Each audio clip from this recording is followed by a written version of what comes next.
Salam alaikum, marhaba bikoum, bonsoir. Donc, bienvenue sur le Maghrébien, Microscope. On va revenir un peu sur la revue de Jish d'hier. On va revenir aussi sur la question du dialogue national. Une question qui s'impose. La revue de Jish n'a pas justement cité le dialogue formé par Tebboune. Donc, on va se poser la question avec nos invités. Pourquoi et où on en est justement avec le dialogue national. Est-ce que c'est encore une fois ou une nouvelle fois un dialogue avorté, comme à chaque fois et comme à multiples reprises en Algérie. Donc, connaissons un peu l'histoire de l'Algérie. Avec nous pour en parler, Lies Djibaili, militant politique. Lies Djibaili, bonsoir, marhaba bik. Merci Hussein, merci pour l'invitation à Tek Saha. Je salue قناة المغاربية واخواتنا à l'intérieur ou à خارج الوطن. Merci encore pour l'invitation à Tek Saha, Hussein. Merci, Sahid. Yes. Avec nous aussi Azdine Toubi, militant politique de PRG. Il n'est pas encore avec nous, Azdine.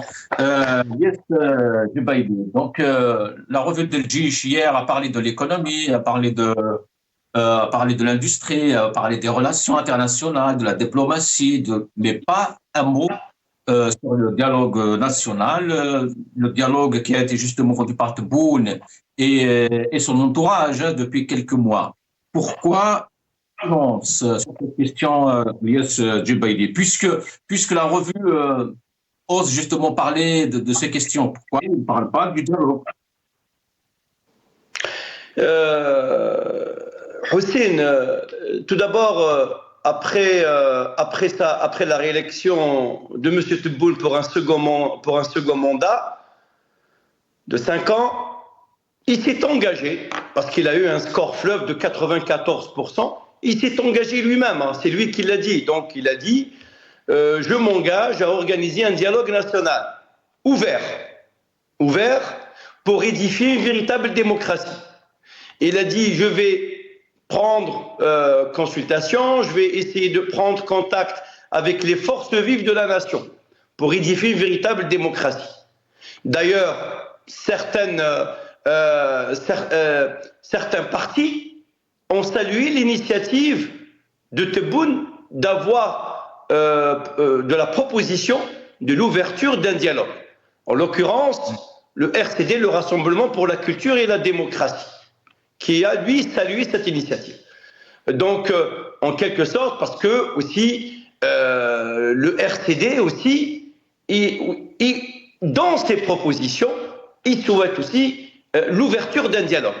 Parce qu'on ne peut pas laisser l'Algérie, garder l'Algérie ou mettre l'Algérie à l'arrêt statique si on ne se parle pas, si on n'organise pas un dialogue, si on n'ouvre pas le débat. C'est très important.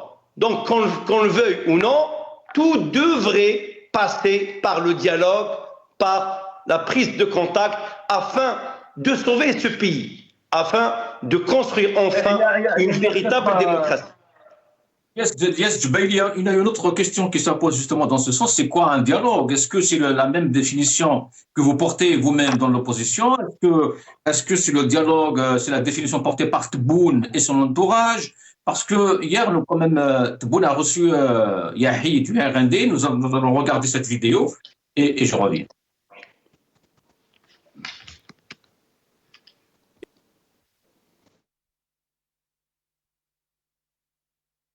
إذن فيه نقاشات عن ملفات تبعث إلى الأحزاب، يكون فيها أيضا رد من الأحزاب، ثم ربما في الأخير تتوج بندوة أو شيء من هذا القبيل بالنسبة لقضايا الجزائر، قضية الجماعات المحلية، قانون الانتخابات، قانون الأحزاب. وشيء مهم آخر أننا نحن حزب يريد أن تكون هناك مؤسسات قوية ومستقرة. التمسنا أنه هناك إرادة أن تكون المجالس البلدية والمجالس الوطنية لا تكون هناك انتخابات مسبقة سوف تذهب إلى نهاية العهدة، وهذا هو مطلب من مطالب الأرندي. وبارك الله فيك. Djibaili, donc Yahya a déclaré qu'il y a eu donc des discussions riches et fortes. Il dit aussi que nous avons également abordé le dialogue. Et nous avons constaté, comme nous l'avons dit précédemment, que le président de la République est un homme de dialogue et démocratique. Il y a des discussions sur des sujets envoyés aux partis politiques et ensuite probablement une conférence nationale ou quelque chose du genre pourrait avoir lieu pour discuter des différentes questions, telles que la question des collectivités locales, la loi électorale et la loi sur les partis. Est-ce que c'est ce dialogue que d'autres forces politiques qu'on agit aujourd'hui attendent? Non, c'est pas ça le dialogue, Hossein. Le vrai dialogue, c'est l'ouverture d'un dialogue qui est transparent, qui est destiné à l'opposition, qui jusqu'à maintenant, elle est toujours dans la position authentique et qui demande de façon pacifique le changement de gouvernance et de construire un état de droit. كما يقول لك احنا نلتمسوا بالمؤسسات الحقيقيه والقويه.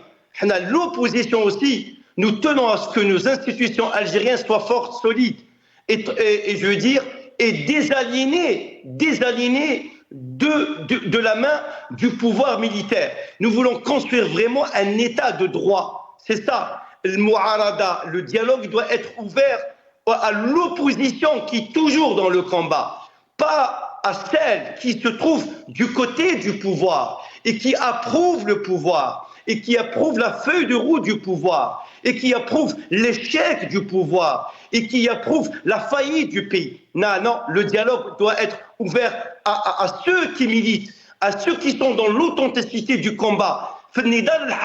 Pour vraiment pour le changement. C'est pas pour des intérêts personnels ou pour des intérêts du parti, pour les intérêts de l'Algérie 1 et du peuple algérien 2. Voilà, c'est ça la réalité. Donc, si jusqu'à maintenant, M.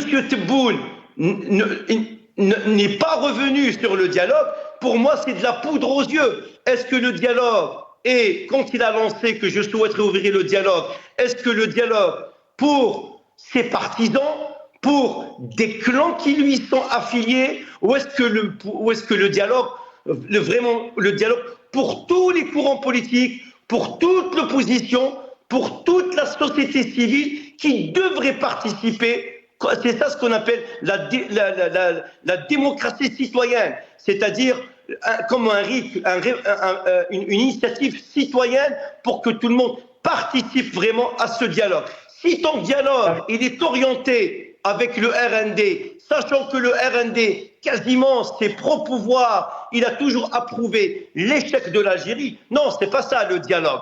Mais pourquoi pas, si le dialogue est ouvert à tout le monde, sans exception, bila iftisna, sans exception, ça ce qu'on appelle le vrai débat, le vrai dialogue, et que toutes les cartes soient être mises à table, rien ne laisser au hasard, parce qu'on est dans une phase descendante où il faut vraiment sauver ce pays et reconstruire les institutions. Notre pays, il est complètement, je dirais, il traverse des périodes très difficiles sur le plan géostratégique, sur le plan politique interne, sur le plan externe, sur le plan de la reconfiguration des alliances des alliés de l'Algérie. Nous allons revenir à tous ces sujets. Après, nous sommes rejoints par Azdine Toumi, militant politique. Bonsoir Azdine Toumi.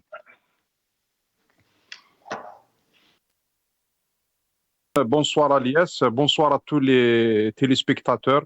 Merci de m'avoir invité à ce débat. Merci à vous. Azdine Toumi, donc le président de la République, Abdelmadjid Tebboune, a entamé des consultations avec les partis politiques avant de lancer le dialogue national prévu. C'est ce qu'a déclaré du moins Yahi hier. Donc, il a ouvert cette série de rencontres en recevant une délégation du RND et d'autres délégations devraient être reçues dans les prochains jours. Azdine Toumi, est-ce que, d'abord une question à Azdine Toumi, peut-être une question qui s'est posée hier sur les réseaux sociaux, peut-être vous l'avez vous-même remarqué, c'était l'absence justement de cette question de dialogue dans la revue ou dans l'édito de l'Djish. L'édito de l'Djish qui a l'habitude de parler des questions justement de l'heure, mais pourquoi? Est-ce que c'est un oubli? Est-ce que c'est voulu? Tout d'abord, j'aimerais présenter mes condoléances à notre frère Mohsen Belabès suite au décès de son père à travers votre chaîne. Allah yarhamou, et mes condoléances à lui et à toute sa famille. Après, bon, peut-être que celui qui a écrit le document dans la revue El Jaish, peut-être qu'il l'a fait avant que le discours de Tebboune. Peut-être, moi, peut-être qu'il y a un désaccord. Mais moi, vous savez, moi, je ne crois pas à cette espèce C'est la question qui a été soulevée à Toumi. Est-ce que ce ne serait pas justement un désaccord? Est-ce que ce n'est pas les décideurs, ce qu'on appelle les décideurs en Algérie, qui auraient changé d'avis justement par rapport à cette voie de dialogue? Certains ont avancé même que peut-être ils auraient peut-être même une toute autre feuille de route, peut-être même sans Tebboune. D'abord, moi, je m'interroge sur la volonté du régime d'organiser un vrai dialogue. Maintenant, si les intentions du pouvoir étant d'organiser un faux débat pour des objectifs autres que l'ouverture ou l'instauration de la démocratie ou l'octroi des libertés aux citoyens, ça, c'est autre chose. Et moi, je me penche pour cette deuxième éventualité. Je pense que le régime est d'ores et déjà soit dans l'après-Tebboune, soit dans la continuité avec Tebboune. Je ne sais pas comment ils vont organiser ça, mais certainement, ils veulent s'y prendre un petit peu à l'avance. Ils ne veulent pas se retrouver avec le scénario de 2018, juste à la veille du 5e mandat du chef de l'État de Bouteflika. Donc après, ils organisent cette sorte, ça va être un Mahrajan où d'abord tous ces partis politiques qui ont été mobilisés pendant la campagne électorale de la dernière mascarade électorale du 7 septembre. Donc, certainement, ils sont en train d'attendre le retour de l'ascenseur. Donc, ils attendent les dividendes et ils espèrent à travers ce faux dialogue, je le précise, peut-être négocier des élections peut-être législatives ou locales anticipées et pouvoir obtenir enfin ce qu'ils attendent du pouvoir pour le service qui a été rendu pendant la campagne électorale et la mascarade électorale. Donc, ça va être des quotas, des sièges au niveau de... Après, les objectifs... Et pourtant, Tebboune était très clair là-dessus. Il a parlé d'un dialogue, d'un vrai dialogue, d'une vraie démocratie. Écoutons Abdelmadjid Tebboune, qu'est-ce qu'il dit sur cette question. وعدت الطبقة السياسية للبلاد بفتح حوار لتعزيز أولا استقلالنا وتقوية الجبهة الداخلية كما التزمت بذلك حوار يكون في مستوى الرهانات الداخلية ومنطلقا من إدراك الجميع في هذه المرحلة الدقيقة وسيكون الحوار الوطني كما نأمل ذلك عميقا وجامعا وبعيدا عن الاستنساخ الخطابي وسيكون ذلك إن شاء الله بصفة منظمة باش ننطلق انطلاقة جديدة في إعادة بناء هرم الدولة مرفوقا بتعزيز الحقوق الأساسية دولة الحق والقانون وبداية ديمقراطية الحق بإجراءات عفو رئاسي وتدابير تهدئات Toumi, un dialogue national approfondi, inclusif, loin de la reproduction rhétorique, mais où on en est aujourd'hui? C'est très d'abord, moi, je m'interroge sur la volonté, les réelles motivations du régime. D'abord parce que il nous a habitués à chaque fois à utiliser la ruse. Donc, il est toujours dans la ruse, dans la manipulation, dans la propagande, dans le mensonge. Ça, c'est la première des choses. Deuxièmement, on ne peut pas organiser un vrai dialogue dans les conditions actuelles. On ne peut pas dialoguer. Qu'est-ce qui va faire le pouvoir? Il va dialoguer avec des opposants qui ont été accusés de terrorisme. Qu'est-ce qu'il va reconnaître qu'il les a accusés à tort? Donc on ne peut pas aujourd'hui avoir un dialogue dans un cadre où les opposants sont mis en prison, intimidés, persécutés, diabolisés. À chaque fois qu'il y a un opposant, un militant qui parle, qui s'oppose à ce régime, on le traite de tous les noms, on l'accuse d'être à la solde des puissances étrangères, etc. D'autant plus que le contexte actuel diplomatique et géostratégique de l'Algérie passe par une période vraiment mouvementée, donc où le régime peut aller loin, il peut se permettre des choses incroyables. Donc voilà, donc il commence d'abord par libérer ses détenus. Mais pourquoi alors le pouvoir décide ou prend cette décision d'aller dans un monologue comme ça? Pourquoi? Quel est l'intérêt? Moi, je pense qu'il prépare un projet, soit de continuer, je sais pas, avec tout est possible. Le dialogue, ce faux dialogue peut aboutir à des élections anticipées dans les législatives, les locales. Comme ça pourra aboutir peut-être aussi sur une révision constitutionnelle qui va peut-être aboutir aussi à un autre mandat du chef de l'État, pourquoi pas, ou préparer sa succession. Moi, je pense que le régime il est sur son propre calendrier qui va faire les intérêts du régime et son maintien au pouvoir.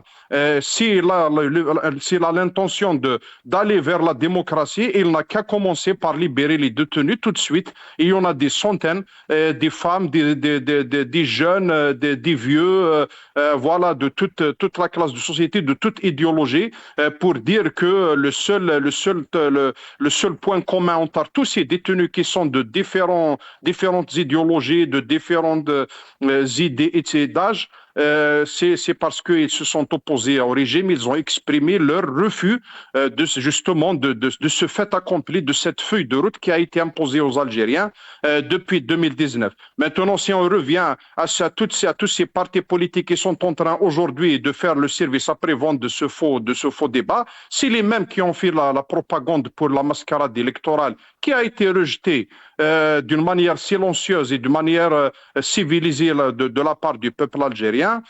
Et c'est eux qui ont porté le cinquième mandat qui a été rejeté, de Bouteflika, qui a été rejeté massivement par les Algériens. C'est eux qui ont porté le quatrième mandat, le troisième mandat. En fait, ces gens-là, ils sont là sensibles au moindre intérêt et privilège distribué dans la distribution de l'argent de la rente. Donc, ils sont là. Aujourd'hui, et ils sont en train d'insulter la France et Macron. Demain, hier, quand le chef de l'État avait de bonnes relations avec Macron, et ils étaient tous des amis de Macron. Aujourd'hui, c'est leur ennemi. Demain, si les relations se rétablissent, ils vont encore redevenir des amis de Macron. Donc, le pire, c'est qu'ils essayent toujours ils veulent toujours donner des leçons de nationalisme. Le nationalisme n'est pas des slogans ou de la propagande. Le nationalisme, c'est le degré de ton attachement à cette terre, à ce sol, à l'histoire de ce pays, et de prendre ses responsabilités, de se démarquer définitivement d'une manière claire de cette politique du régime qui est en train de mener le pays vers une catastrophe.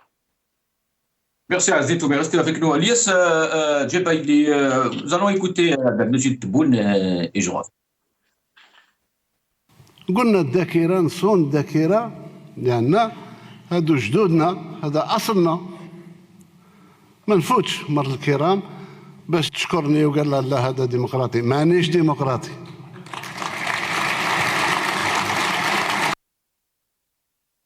مانيش ديمقراطي قال لك تبون Elias Djebaïli, à qui incombe la responsabilité aujourd'hui? Au parti qui accepte de participer à un tel dialogue, vous qualifiez vous-même de monologue, ou alors aux autres qui décident de boycotter toute initiative qui va dans ce sens?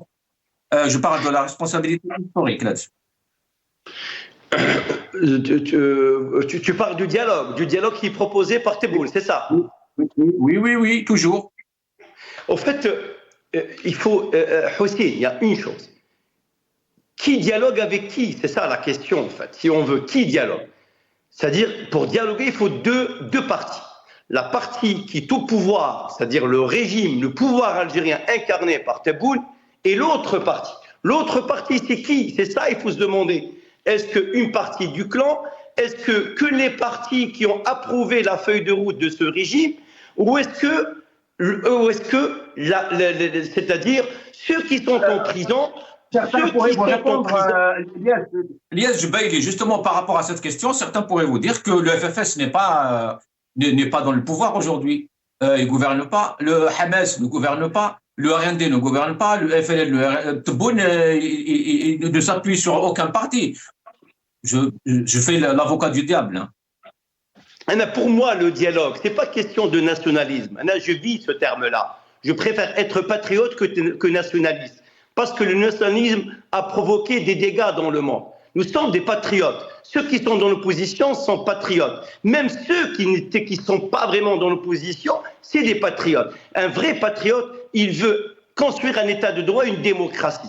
Maintenant, le dialogue, il faut qu'il soit ouvert à tout le monde. Et pour proposer un dialogue, il faut préparer la plateforme. La plateforme, c'est quoi, Hossein, d'abord? C'est ce qu'on appelle des mesures d'apaisement. Quelles sont les mesures d'apaisement? Libérer tous les détenus d'opinion, ceux qui se trouvent en prison, et l'abrogation de l'article 87 bis qui a fait des ravages au sein de l'opposition. Et qui c'est un article liberticide, c'est une arme fatale qui a été utilisée par le régime pour mettre fin à la vraie opposition qui veut un changement démocratique de façon pacifique. Maintenant, qui décide de dialogue? Est-ce qu'un des clans qui a décidé le dialogue? Est-ce que les conseillers, après l'élection, la réélection de Tebboune, on lui a dit de proposer le dialogue? Est-ce que ça vient de lui personnellement? Est-ce qu'une partie du clan qui du côté de Tebboune,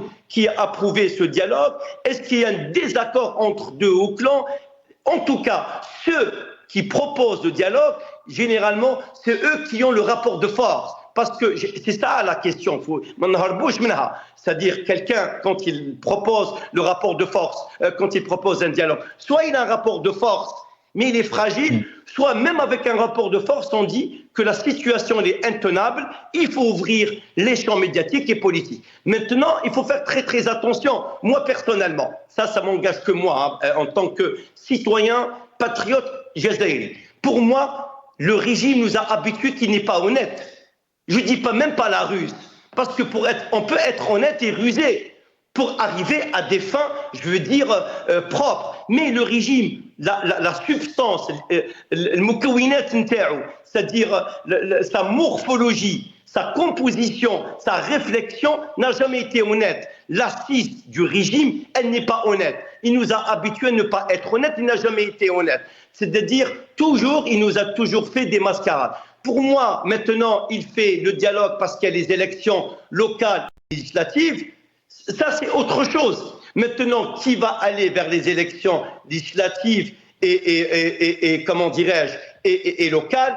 Pour qui? Remercier qui? Ceux qui ont approuvé la feuille de route. Est-ce qu'il y a un quota qui a été défini? Je vous signale par ailleurs, ceux qui ont approuvé Tebboune, il y avait un parti qui a approuvé, qui était pro-pouvoir, qui a approuvé Tebboune. Il a eu un seul député, fait le Sud. C'est le parti de Sofiane El Jilali. C'est-à-dire, son parti, il s'est donné corps et âme pour ce pouvoir, pour Tebboune, mais finalement, il a eu un seul poste de député, je me rappelle.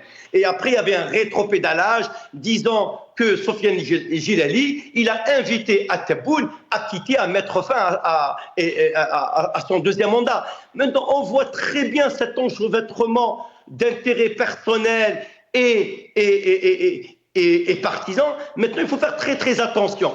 Au bénéfice du doute, je dis bien, l'insan لازم يكون منطقي. il ne faut pas qu'il soit radical. Nous savons, tout le monde le sait. Même Azdine Toumi, peut-être il est mieux placé que moi parce qu'il est sur le terrain, il se trouve en Algérie. Ce qu'on appelle le face-to-face institut. Nous savons très bien que ce régime, il n'est pas honnête. Maintenant, il faut savoir s'il n'est pas honnête, quelles sont les intentions de ce dialogue. Quelles sont les intentions de ce dialogue? Il faut imposer. Justement, je poserai cette question à Azdine tout de suite. Azdine Toumi, est-ce que le régime a une intention aujourd'hui, justement, une intention claire, lucide, d'aller justement vers un dialogue ouvert en Algérie, ou c'est le contraire, comme le disait si bien Agnès Djubaïdi? Moi, d'abord, je pense que si on fait un petit regard sur notre histoire depuis 62, on verra que la culture de dialogue n'a jamais fait partie de l'ADN de ce régime. Il a toujours opté pour la répression et l'emprisonnement, l'intimidation des militants et des opposants. Et on a vu ça à chaque fois que le peuple algérien s'est soulevé ou à chaque fois qu'il y a un mouvement politique qui émerge comme ça. Donc, il y a la répression qui vient derrière. Et vous avez plusieurs exemples depuis 63 jusqu'à 80, 88, 92, jusqu'à 2001, jusqu'à 2019. Parce que 2019, contrairement au modèle, à la nature pacifique et civilisée du Hirak, le régime depuis juin 2019 a commencé à arrêter les gens avec l'arrestation de Borga, puis Karim Tabou, et vient les autres. Karim Tabou, jusqu'à aujourd'hui, il est devant traîné devant les tribunaux et il est sous contrôle judiciaire. Il y a Mohsen, il y a d'autres, tous les militants. Donc voilà, donc vous ne pouvez pas prétendre organiser un vrai dialogue en maintenant des militants en prison, en les diabolisant, en accusant les militants et les journalistes de terrorisme. C'est lourd comme accusation. Et qu'est-ce qu'on va faire après? Donc voilà, après, il faut arrêter toutes les poursuites de tous ces militants, les acquitter, le rendre leur dignité, etc. Donc voilà, donc si on fait un petit regard, on conclut rapidement que ce régime est toujours dans la manipulation, et d'autant plus que quand on voit le visage politique aujourd'hui, c'est les mêmes acteurs qui ont mené au Hirak, qui ont mené à l'impasse qui a fait que le Hirak a fait éruption comme un volcan, parce que il y avait tous ces gens-là qui étaient là avec de conduire Bouteflika vers un 5e mandat, malgré que tous les voyants étaient rouges, qu'on allait droit vers la catastrophe. Donc le Hirak est sorti pour dire, il a rejeté toute cette classe politique. Comment le pouvoir a pu tourner le dos à tout ce cri une question directe. Que revendique le Hirak aujourd'hui, si on peut dire ainsi? Qu'est-ce qu'il faut faire avant d'aller dans un dialogue? D'abord, c'est de faire l'apaisement tout de suite, libérer tous ces jeunes, tous ces politiciens, tous ces militants des droits de l'homme, etc. Et puis amnistier toutes ces personnes qui ont été contraintes de quitter le territoire national, de vivre loin de leur famille, loin de leurs enfants, loin de leur pays. Et puis donc il faut reprendre d'abord, il faut que la confiance revienne. Après, il faut rompre définitivement avec les pratiques des anciens régimes. Si on veut aller vers une nouvelle ère, on ne peut pas, avec les mêmes pratiques, avec les mêmes idées, avec les mêmes personnes, malheureusement. Donc, on parle de l'Algérie nouvelle, Montassera. Déjà, elle n'est pas nouvelle. Alors là, Montassera sur quoi? Sur les pois chiches et les lentilles. Donc, c'est la seule chose, le seul dossier qu'on avait vaincu. Maintenant, les lentilles et les pois chiches, elles sont disponibles. Et encore, elles sont chères vraiment à la portée des citoyens, mais en tout cas, on a vaincu la pénurie. Donc voilà. Et si on veut s'étaler aujourd'hui sur toutes ces questions sur lesquelles notre pays a buté sur un échec, sur le plan économique, diplomatique, politique intérieure, les libertés, l'image du pays, la crédibilité du pays. Et tout ça a fait que l'Algérie aujourd'hui est de plus en plus isolée, même sur le plan économique et commerce extérieur. On voit de moins en moins les Chinois, on voit de moins... Azetoumé, qui doit être présent dans ce dialogue?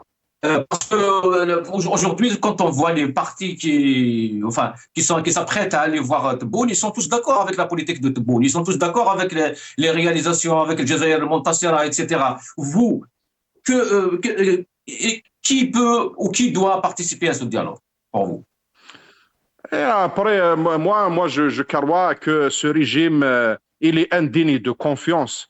Moi, je ne pense pas que ceux qui sont au pouvoir puissent faire partie de la solution, parce que c'est eux la crise, c'est eux ils n'ont jamais eu la volonté d'aller vers le changement. D'abord par principe. Donc,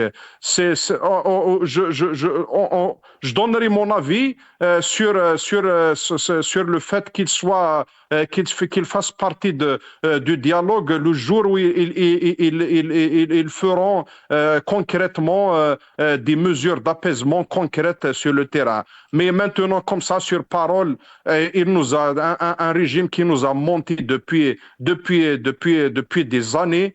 Je ne vois pas comment il peut être sincère aujourd'hui. Donc, tout est sur le terrain. Donc, donc, tant qu'il n'y a pas quelque chose sur le terrain, il a parlé de dialogue, il a parlé de Ijra at-Tahdi'a. Qu'est-ce qu'on a vu? On a vu plus de 20 ou 25 arrestations contre 4 ou 5 libérations. Donc voilà, le schéma, il est clair. On n'est pas obligé. Azil, puisque vous parlez de ça, justement, les mesures d'apaisement, on va montrer cette vidéo de notre ami Abdelwakil Blam, le journaliste. Il est sur un plateau de télévision privé en Algérie, c'était en 2016. Regardons cette vidéo. كاين مؤسسه من مؤسسات الدوله اسمها مجلس المحاسبه. نعم. ولازم نحترموها ولا ما نحترموهاش؟ نحترموها. صح. وهي مؤسسه دستوريه. انا معك في محاربه الفساد. لا اسمح لي بك، الم تقل هذه المؤسسه ذات يوم ان رئيسك الحالي ذات يوم سرق دراهم رئيسنا الحالي رئيسنا. جو نو كوني با. ان هذا رئيس سرق دراهم. C'est un président voleur. Il a lui-même reconnu en remboursant une partie de la cagnotte. انت تتحمل المسؤوليه. طبعا انا مؤسس محاسبه خاطيني انا مؤسس محاسبه اللي قال كاين Yes, Djebaili, est-ce que c'est possible de revoir ce genre justement de débat aujourd'hui avec Tebboune, Abdelwakil Blam, qui qualifie tout simplement un Bouteflika de voleur normal sur un plateau de télévision? Est-ce que, puisque Azetoumé justement nous parlait de l'apaisement, de mesures d'apaisement, est-ce que ne serait pas justement le moment d'ouvrir le champ politique, d'ouvrir le champ médiatique pour les Algériens? Au journaliste, M. Blam, c'est un journaliste vraiment courageux qui a été kidnappé. Hein. C'est parce que c'est même pas une disparition, c'est une disparition forcée. Après, c'est ça, dans les conditions dans lesquelles il a été, enfin, on l'a complètement kidnappé dans un pays. C'est ça le complot. Le mot Amara. Le mot Amara, quand quelqu'un qui se trouve chez lui dans son propre pays, il se fait kidnapper sans savoir où il est. C'est ça, c'est-à-dire la plus grande mot Amara. C'est ça le plus grand complot contre l'Algérie. C'est ça, c'est-à-dire la réalité des choses. Pour moi en tout cas. Attention. Yes, Djebaili, je rappelle juste que les journalistes qui ont été interviewés, Ben Laden, Zawahiri et tout le monde, et même à Gaza, n'ont jamais été qualifiés de terroristes par leurs États. Mais au fait, c'est que le régime, c'est ce que je disais tout à l'heure, Hossein, il a utilisé Hadi al-Madda 87 bis pour faire de n'importe quel citoyen un terroriste de puissance. Même si nous, les simples patriotes, simples militants, nous souhaitons le changement de façon pacifique, démocratique, le pays, on va nous qualifier de terroristes. Au fait, c'est que ce régime, il est devenu fou, stérile, il est dans une hystérie totale, donc il ne sait pas ce qu'il fait. C'est-à-dire, il est dans une impasse pas possible. Personnellement, oui, il faut des mesures d'apaisement, mais aussi, attention, le régime, c'est un régime qui n'est pas honnête. Non seulement rusé, où il a l'habitude de manipuler les masses et tout, mais il n'est pas honnête. Donc, même s'il propose des mesures d'apaisement et tu ne changes pas la gouvernance et tu ne changes pas l'état de droit et tu n'optes pas pour un vrai changement démocratique dans ton pays, c'est comme si on n'a rien fait, Hossein. C'est comme si on n'a rien fait. Les mesures d'apaisement, il peut libérer tous les détenus d'opinion. Oui, il peut le soir réincarcérer des personnes. Mais il va jouer comme ça, comme à la belote, pour ne pas vraiment changer la gouvernance. Parce que lui, il craint quoi? Il craint le pouvoir. Le pouvoir, il veut pas céder le pouvoir. Il veut pas restituer la souveraineté au peuple pour décider de son destin. Oui, tout le monde en est pour les mesures d'apaisement. Oui, pour la libération des détenus. Oui, pour l'ouverture des champs médiatiques, politiques. Oui, pour que la société civile essaye de faire de la politique de façon saine. Mais la chose principale, la revendication principale du Hirak, c'est le changement. C'est pas question d'homme, on a changé M. Bouteflika par M. Tebboune. Nous voulons changer la base de commandement. Nous voulons changer, c'est ça le Hirak. La revendication du Hirak au départ, elle n'est pas économique, elle n'est pas sociale, elle est politique. Quand la revendication politique du Hirak, elle est satisfaite, toutes les revendications identitaires, sociales, économiques suivront. Parce que la revendication principale reste la revendication politique. C'est ça le plus important. Le plus gros morceau, oui, bien sûr, les mesures d'apaisement, surtout la libération de tous les détenus d'opinion. Ça parce qu'elle est devenue une question centrale au même titre que le changement de la gouvernance. Donc, il faut suivre, on n'a pas le choix finalement. C'est pas qu'on n'a pas le choix. Il faut réagir de façon pragmatique, de façon politique et rester vigilant. Parce que le rapport de force, peut-être nous l'avons pas, mais nous l'avons. Mawazin al-Qawa, elle est du côté du peuple. Parce que le régime, il a perdu sur le plan intérieur, il est en train de perdre sur le plan extérieur. Sur le plan extérieur, même le Mouhit al-Iqlimi, il a tout perdu. Non seulement le Mouhit al-Iqlimi, il est en train, il est en train de jouer avec le destin du pays. Donc, Tebboune, qu'il soit là ou n'est pas là, ce n'est pas important. Vous savez très bien, la base de commandement qui dirige, ce sont les militaires. Djibaili, même le FFS, justement, il a tenu le même discours que vous, j'ai l'impression. Nous allons écouter Aouchiche et je reviens. ندعو الرئيس المعاد انتخابه لاتخاذ قرارات سياسية جريئة لإرساء مناخ من التهدئة والانفتاح الديمقراطي. هذا الجهد ضروري لتقوية البلاد في مواجهة التحديات الكبرى التي يجب أن نتغلب عليها بصفة جماعية. Bon, la vidéo a été coupée, je pense, parce que là, on entend Aouchiche justement qui parle des préalables démocratiques. Azdine Toumi, donc beaucoup d'acteurs sont un peu d'accord sur les préalables démocratiques avant d'aller dans un dialogue quiconque. D'abord, je ne sais pas comment il dit إعادة انتخابه. شكون انتخب عليه وشكون عاد انتخابه. C'est à lui de trouver les réponses à ces questions. Après, tout le monde sait que le FFS, moi j'ai beaucoup de respect à ses militants, à sa base et certains de ses cadres, mais franchement, la direction actuelle a fortement marché dans le plan du régime, notamment aux dernières élections, à la dernière mascarade. Donc aujourd'hui, ils essayent de trouver le moyen de un petit peu de tenir un discours soi-disant opposant, mais il ne l'est plus pour moi. Après, Après, voilà. Donc, les préalables, après, il y a la volonté au fond. Comme l'a dit Lies, c'est vrai, hein, le régime auquel on ne peut pas faire confiance. Souvenons-nous, dans les années 90, il y a eu des élections. Après, il y a eu un arrêt du processus électoral. C'est un coup d'État contre la volonté du peuple. Qu'est-ce qui les empêcherait aujourd'hui de faire la même chose? Donc, mais juste pour rajouter un peu de l'eau à votre moulin, justement, le communiqué de la présidence hier n'a rien dit sur le dialogue. Il a juste mentionné que voilà, le président a reçu le RND et point final.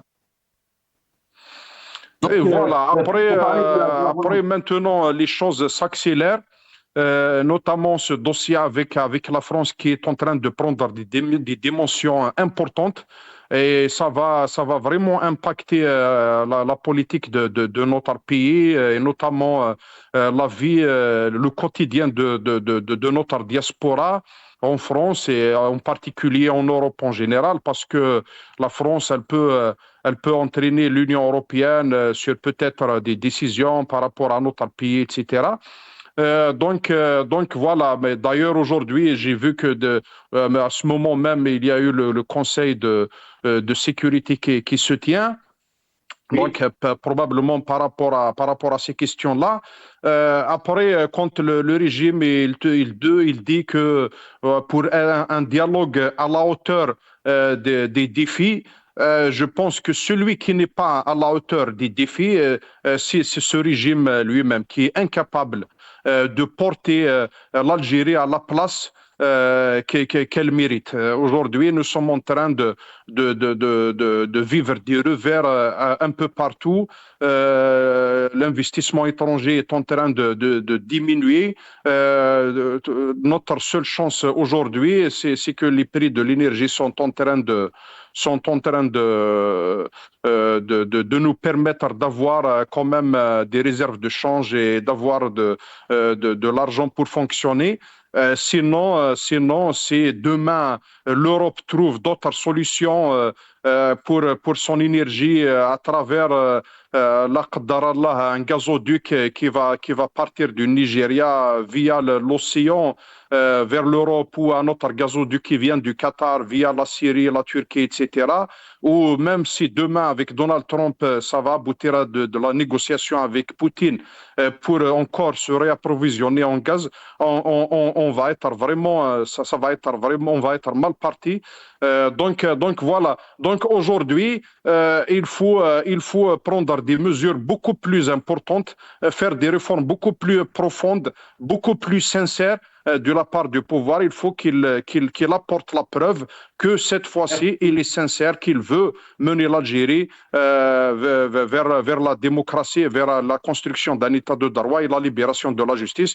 Mais il faut d'abord, d'ores et déjà, commencer par des mesures d'apaisement qui sont des décisions faciles à prendre. Libérer tous ces détenus, libérer les débats, les médias, laisser les gens revenir, laisser les gens débattre des questions importantes. Et vu ce qui se passe sur le terrain, hier encore et avant-hier encore et aujourd'hui, il y a des procès, il y a des arrestations, etc. On est loin du compte. Merci Azdine Toumi. Je rappelle juste qu'au nom et au nom de toute la chaîne Al-Magharibia, mes collègues, je présente les sincères condoléances à notre ami invité habituel Mohsen Blaabbas, ex-président du RCD, qui a perdu son père, Aflassi Affoldi. Inna lillahi wa inna ilayhi raji'un. Lies Djebaili, un dernier mot. Moi aussi, je tiens à présenter toutes mes condoléances les plus sincères, les plus attristées au père défunt de M. Mohsen Blaabbas, ex-président du RCD. Courage. Merci de m'avoir éveillé par rapport à cette question importante, parce que Mohsen Blaabbas est un grand militant et authentique et qui est toujours dans l'opposition et qui a toujours milité pour un état de droit et pour la liberté et la démocratie en Algérie. Pour finir, je suis d'accord avec Azdine. Il faut premièrement les mesures d'apaisement. Les mesures d'apaisement sont claires, nettes, c'est très simple. Un, libérer tous les délits d'opinion, quelle que soit leur idéologie, quelle que soit leur orientation, quelle que soit leur opinion, quel que soit leur avis, quelle que soit la période. Il faut libérer tous les délits d'opinion. Ça, c'est le premier. Ça, c'est un apaisement important pour préparer le dialogue. Deuxièmement, il faut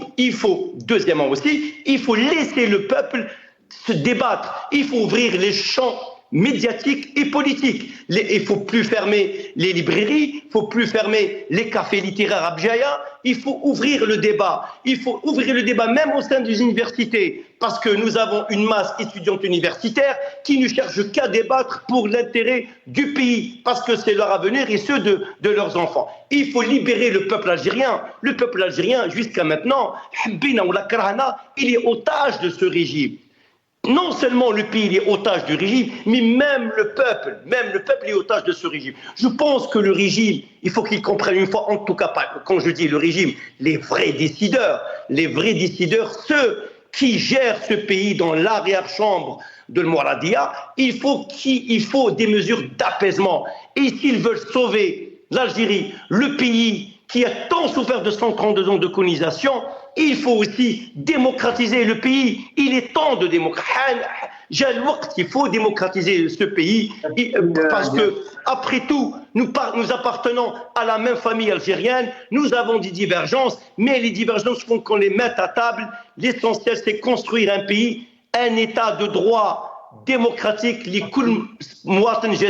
C'est ça la réalité. Il n'y a pas d'autre alternative. Il n'y a pas d'autre alternative à ça. Ils vont rester jusqu'à quand? 30 ans, 50 ans, tôt ou tard, le pays changera parce qu'il doit décoller comme les pays qui ont souffert. Voilà, comme les pays comme le Vietnam. Merci Ilyas Jubaili, on arrive à la fin de l'émission. Merci à Azdine Toumi. Merci à vous toutes et à tous. Salam alaikum.